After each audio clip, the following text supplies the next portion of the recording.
Lots of reasons, because of confidence, because of fear of judgment, because of the industry so bloody toxic and everybody slams everyone else. We haven't even gone into methodology, which we won't, but that's another reason why people kind of get at each other a lot. It's being able to be truthful with yourself, I think, and go, what does that person really need for them to be able to achieve that outcome? How long is it going to take? Like, forget everyone else, forget what everybody else is doing. Let's just focus on that thing. And that is your starting point for your whole product. In fact, somebody messaged me yesterday, actually, from the podcast course that we did the testimonial for. And she was asking about our program that we did when we launched the podcast. And she just wanted to know a little bit more about it. And she was like, how do you even start? And we were like, well, from the dog training, we knew it was going to take at least this long to get someone where they needed to be. So when we started CBA, we were kind of basing it loosely on the same. It's like at least 6 months. Really, it's more like a year longer, 18 months, 2 years. However, like 6 months is a nice amount that you can get somebody to lock in for and at least get that progress, like you said, starting at 6 months-ish. And that's it. And people find that really hard concept to actually get their head round, I feel. And me included, like in the early days, there's no way. I don't know whether if somebody had said that to me randomly one day, I'd have gone, oh, okay, that's a good point. Or whether I'd have just poo-pooed it and gone like, well, no one else is doing that kind of thing. But it's a certain type of person, I think, that is able to receive that information, see the positives in it, and then have that, like you say, that mentor to guide you through it. Because you just throwing an idea to somebody and going like, how about this? Okay, that sounds great. How do I actually execute it? And how do I make sure that I'm doing the right thing and I'm on the right track and you're there to pull me off, back onto that track if I go off. So it's much more than someone just going like, go and do it, isn't it? Yeah, 100%. I think it's also worth mentioning, and I'm not the expert on this, but it might be worth you getting a guest on. I think a lot of it comes from fear of rejection.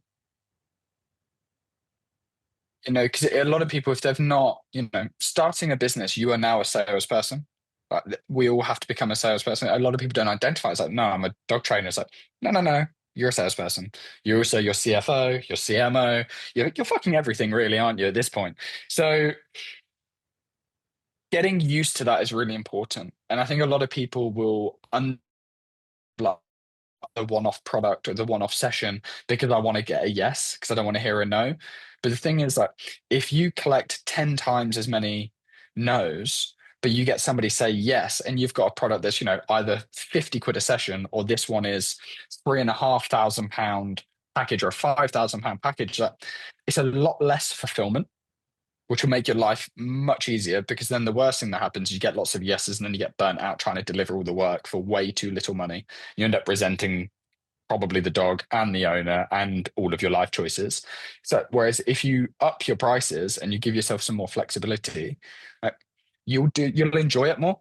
And it will be more of a hobby because you get to work with high caliber people that aren't, really scratty and giving you issues. You're gonna have more free time because you can just have one higher ticket client rather than 10 cheap ones. You'll be able to do a better job for them and the dog as well, because maybe you can reinvest and maybe go, I'll treat the dog and get them this toy because there's money in the pot to play around with these things. Or, that it's just a nicer business if you charge more money. But I do think the ability to do that does come from dealing with your fear of rejection and getting used to people saying no.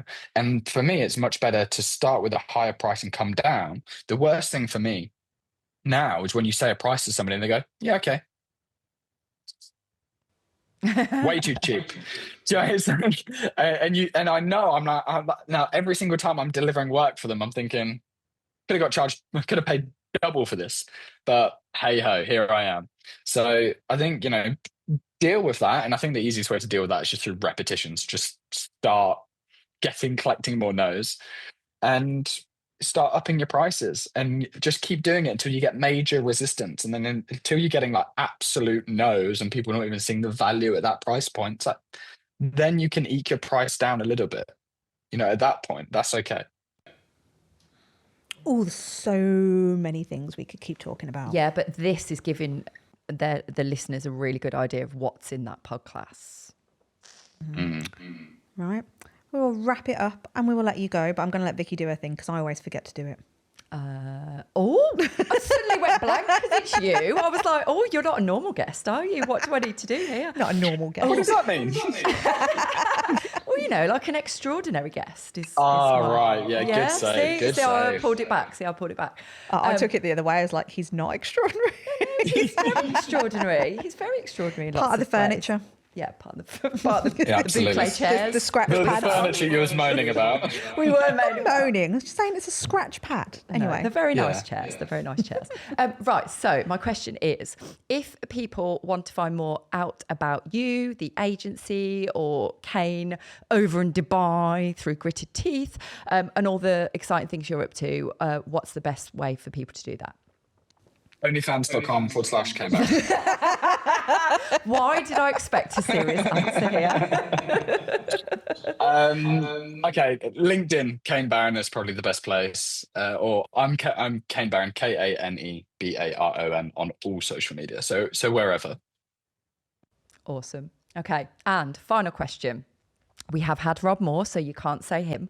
Who do you know? And you know our business extensively. You know what it is we're trying to do and the mission of the podcast. Who could come on to the podcast and help our listeners?